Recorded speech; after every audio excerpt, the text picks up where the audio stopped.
compartment. And this is the forceps. This is the forceps. So this is the blue sheet or the towel in there. And this is the towel. And this is the gasa. Okay? So we have a tape. May tape ba tayo dyan, ano? Okay, first of all, you have to First of all,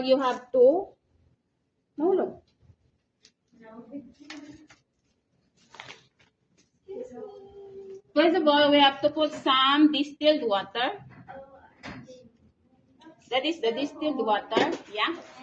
And this is the sterile water.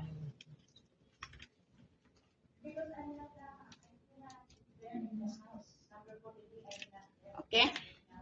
Now, before anything else, you have to do your hand washing, put on the gloves, everything you have to prepare. Okay, now remove the old dressing using the clean water. So pour some clean water, remove the old dressing, throw away. Okay, you throw ready. Next, so you have to observe the surrounding of the wound. Is there any color changes? Is the skin is become worse or already become good? Is dryness, pinkish, or like yung may nananana ba?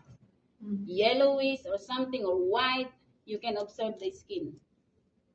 Okay, if you see the skin or the wound is become numb, so there's something problem, right?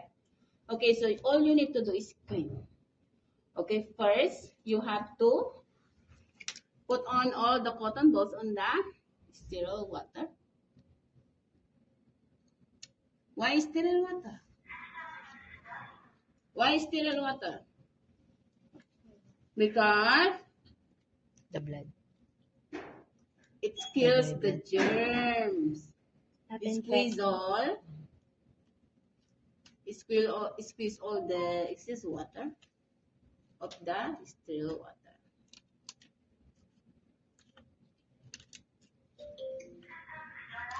Okay, so this is the limpet bag or the rabies bag, yeah?